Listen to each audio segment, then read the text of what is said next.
Bismillahirrahmanirrahim. Assalamualaikum warahmatullahi wabarakatuh. Waalaikumsalam warahmatullahi wabarakatuh. Selamat siang teman-teman. Masih semangat?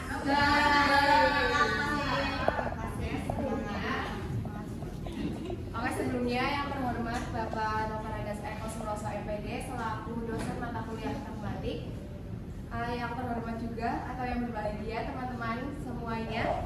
Untuk pada kesempatan kali ini izinkanlah saya Alsa Reskiana Putri untuk memimpin jalannya presentasi yang akan dibawakan oleh presentasi kita, yaitu Gonia Hidayati dengan NIM akhir 58 serta didampingi juga oleh sekretaris kita, yaitu Brenda Daraskara Ainun Nitias dengan NIM akhir 53. Pada kesempatan kali ini kami akan mengisi dengan waktu 30 menit dengan dua sesi, yaitu sesi yang pertama dengan penyampaian materi yang akan dibawakan oleh Gonia, serta yang kedua yaitu sesi tanya jawab. Untuk mempersingkat waktu, marilah kita sambut Gonia Hidayati untuk mempresentasikan materinya.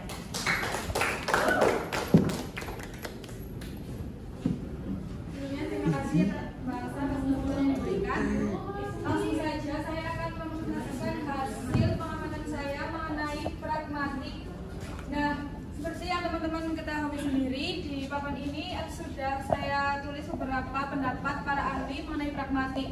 Yang pertama ada menurut Tarigan yang menjelaskan bahwa pragmatik adalah telaah mengenai hubungan antara bahasa dan konteks yang tergramatisasikan atau disandikan dalam struktur suatu bahasa.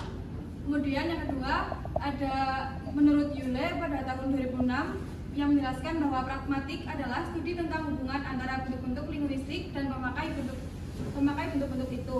Kemudian yang ketiga, pragmatik sendiri merupakan kajian hubungan antara bahasa dan konteks yang mendasari penjelasan pengertian bahasa. Artinya untuk memahami pemakaian bahasa perlu adanya pemahaman tentang konteks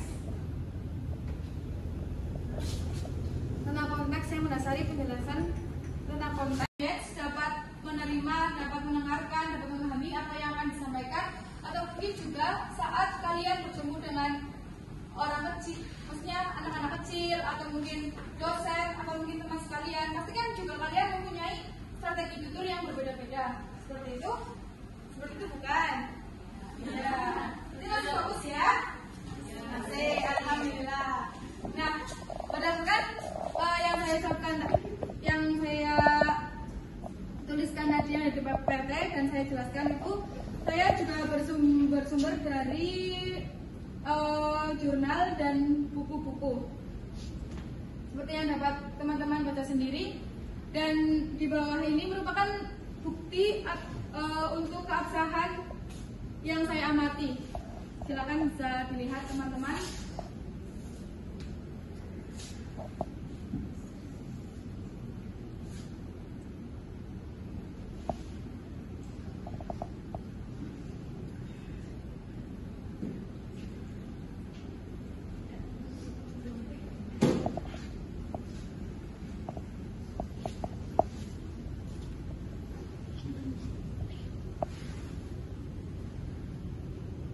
Ya, itu merupakan sumber-sumber yang saya ambil untuk penelitian ini atau untuk pengamatan saya mengenai sub bidang ilmu pragmatik. Sekian presentasi dari saya. Waktu dan tempat saya kembalikan lagi kepada moderator. Oke, baik, terima kasih atas materi yang telah disampaikan tadi mengenai ruang lingkup pragmatik. Untuk selanjutnya yaitu pada sesi kedua kita akan membuka pertanyaan karena waktunya sekitar 15 menit lagi. Kita buka pertanyaan untuk 2-3 penanya.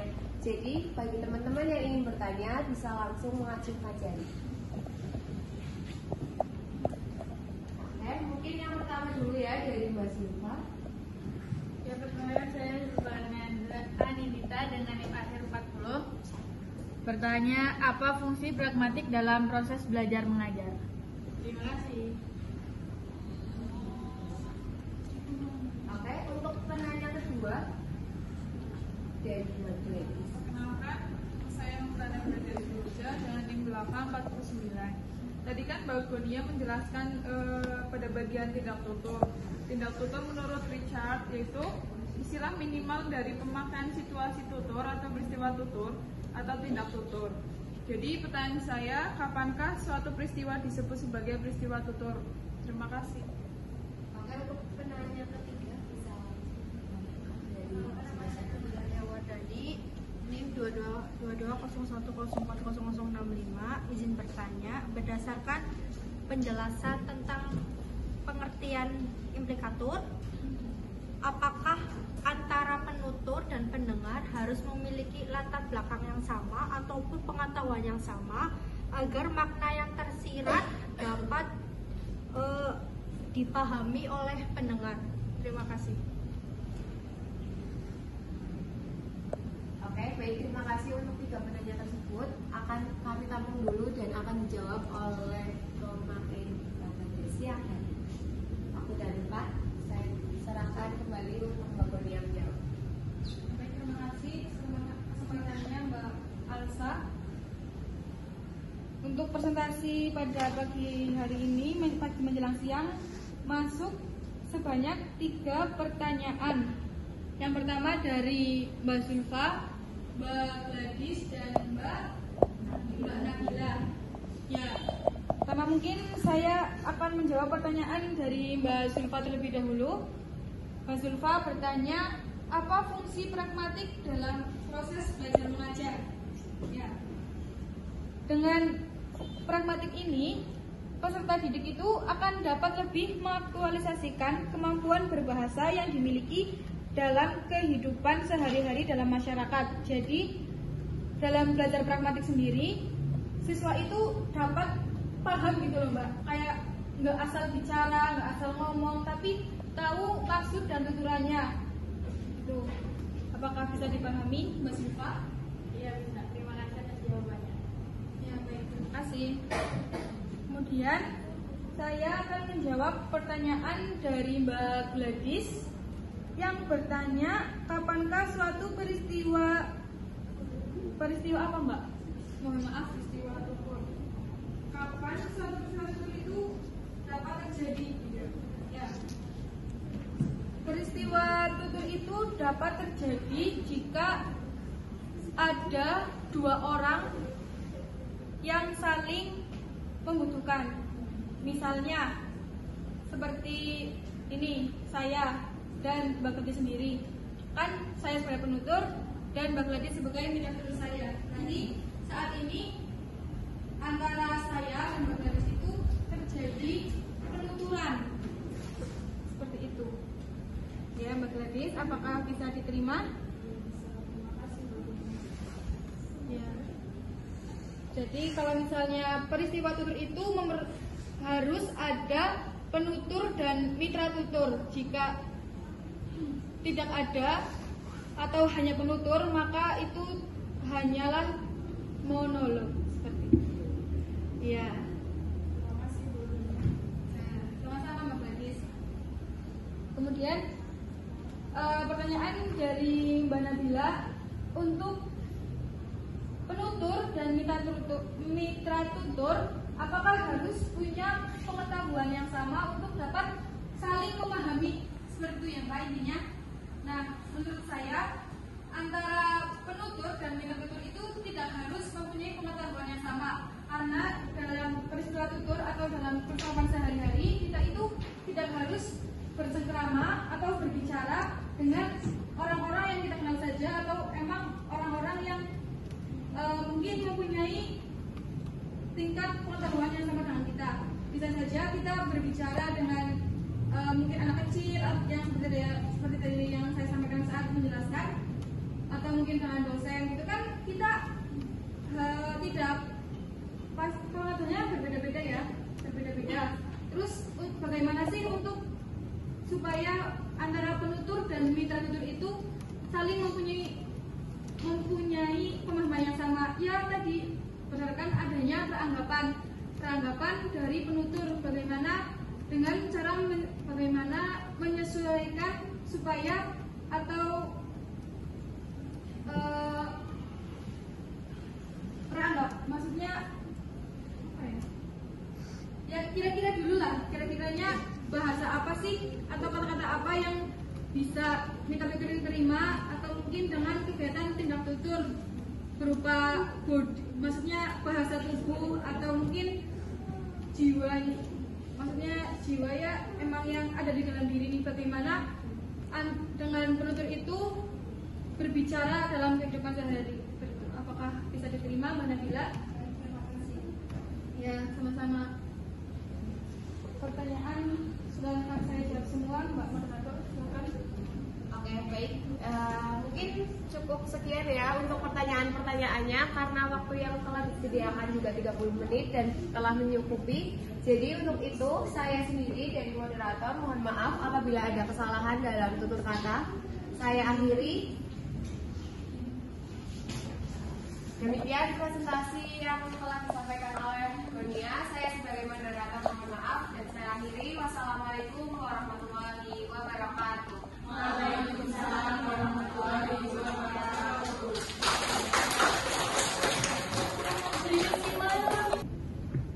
Mengulangi yang tadi bahwa yang ketiga, pragmatik itu sendiri hubungan antara bahasa dan konteks yang mendasari penjelasan pengertian bahasa. Artinya di sini untuk memahami pemakaian bahasa itu perlu adanya pemahaman tentang konteks yang mewadahi pemakaian buku tersebut. Menurut Levinson dalam Suyono pada tahun 1990. Kemudian ada lagi pengertian pragmatik menurut Glenberg pada tahun 2005 dan Ariel pada tahun 2008 yang menjelaskan bahwa pragmatik itu merupakan studi tentang sesuatu yang lebih atau beyond apa yang dimaksud menurut melalui tuturannya karena terdapat informasi tambahan atau extra information dalam konteks. Kemudian menurut Charna pada tahun 1993 yang merupakan seorang filosof dan ahli logika menjelaskan bahwa pragmatik sendiri merupakan suatu konsep abstrak tertentu yang menunjuk pada agens, atau dengan perkataan lain pragmatik sendiri mempelajari hubungan konsep yang merupakan tanda dengan pemakaian tanda tersebut.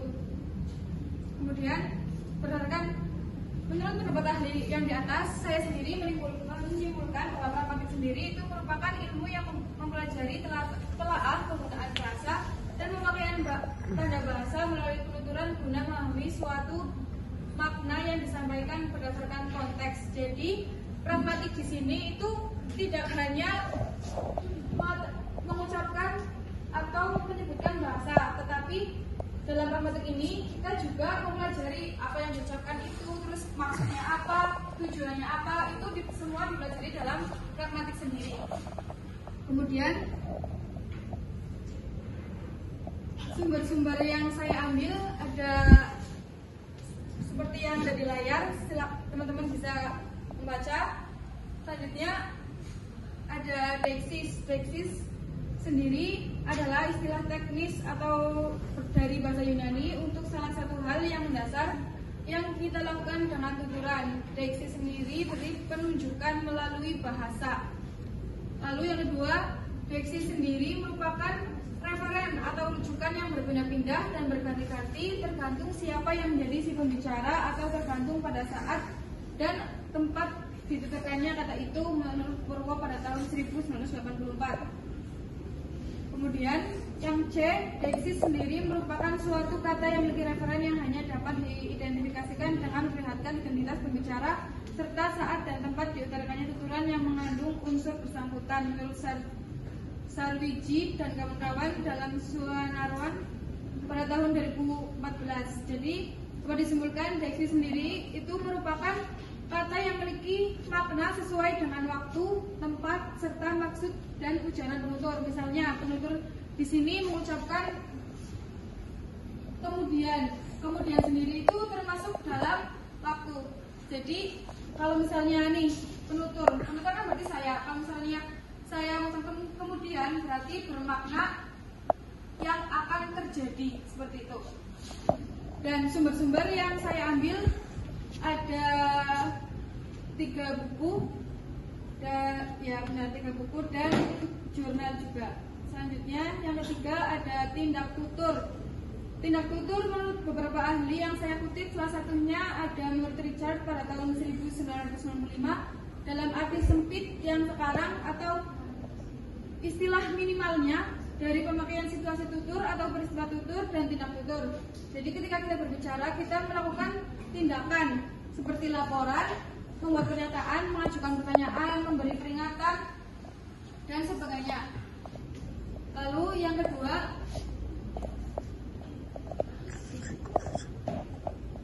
ada menurut Cair dan Leonie Agustin yang menjelaskan bahwa tindak tutur sendiri itu merupakan gejala individual bersifat psikologis dan keberlangsungan ditentukan oleh kemampuan bahasa si penutur dalam menghadapi situasi tertentu. Kemudian ada juga pengertian bahwa tindak tutur itu merupakan tuturan yang mengandung niat, maksud atau daya ilokusi dan mempunyai dampak pada tindak tutur atau pendengar.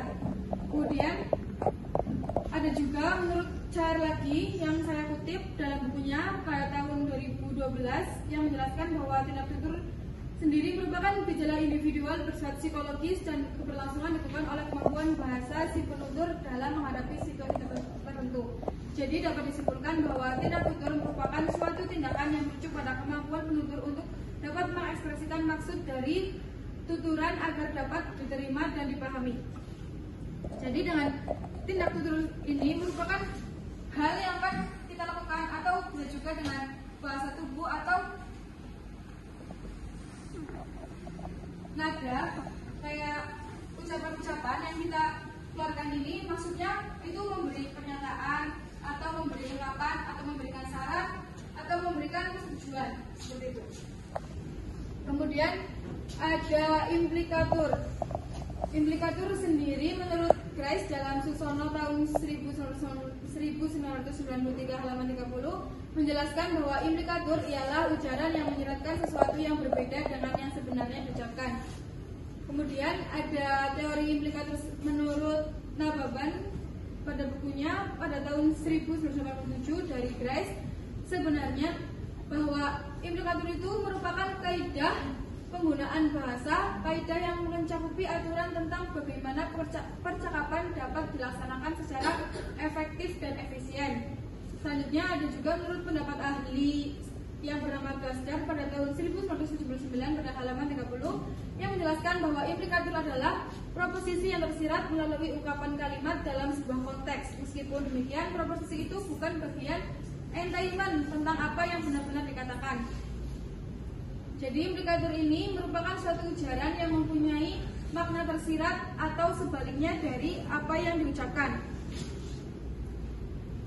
Jadi dalam implikatur ini penggunaan bahasa atau ungkapan-ungkapan yang kita keluarkan itu tidak langsung merujuk pada yang kita mau, seperti itu. Kemudian lanjut pada peranggapan. Peranggapan sendiri ini merupakan asumsi-asumsi atau referensi yang tersirat dalam ungkapan-ungkapan linguistik tertentu.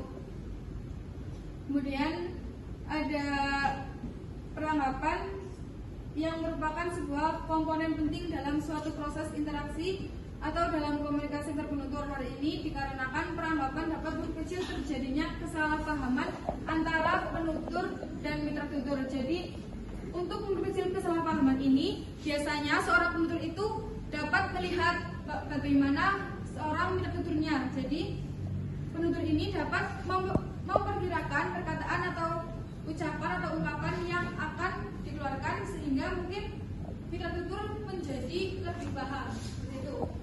Terus ada peranggapan lagi menurut para ahli yang menjelaskan bahwa peranggapan itu berasal dari kata to presuppose yang dalam bahasa Inggris seperti itu suppose beforehand atau menduga sebelumnya. Dalam arti sebelum pembicara atau penulis mengucapkan sesuatu, ia sudah memiliki dugaan sebelumnya tentang lawan bicara atau hal yang dibicarakan. Kemudian menurut Nababan sendiri pada tahun 1987 halaman 46, peranggapan itu sebagai dasar atau penyimpulan dasar mengenai konteks dan situasi berbahasa atau penggunaan bahasa yang membuat bentuk bahasa atau kalimat atau ungkapan punya makna bagi pendengar atau penerima bahasa itu dan sebaliknya membantu pembicara menentukan bentuk-bentuk bahasa yang dapat dipakainya untuk mengungkapkan makna atau pesan yang dimaksud. Kemudian dapat disimpulkan menurut saya bahwa peranggapan adalah asumsi awal yang tersirat dari sebuah bahasa yang akan disampaikan penutur dengan maksud dan tujuan agar lawan bicara mampu memahami apa yang akan disampaikan. Seperti yang telah saya jelaskan tadi bahwa peranggapan ini merupakan asumsi awal atau kira-kira yang dilakukan oleh penutur kepada mitra tuturnya. Selanjutnya yang terakhir ada strategi tutur. Strategi tutur menurut Born and Lesinson antara lain ada bertutur terus terang tanpa basa-basi, bertutur terus terang dengan basa-basi, kesantunan positif, bertutur dengan basa-basi kesantunan negatif, dan bertutur sama-sama. Kemudian ada pengertian lagi bahwa strategi tutur itu adalah bagaimana cara seseorang untuk menghasilkan tuturan yang menarik dan dimengerti oleh lawan. Kemudian ada juga yang berpendapat bahwa strategi bertutur merupakan cara yang digunakan seseorang untuk menyampaikan tuturannya. Jadi strategi tutur ini adalah suatu cara yang dilakukan oleh penutur untuk dapat dipahami apa yang diucapkan. Misalnya, saat presentasi sendiri, yang seperti yang saya lakukan, berarti saya juga melakukan strategi bertutur. Bagaimana audiens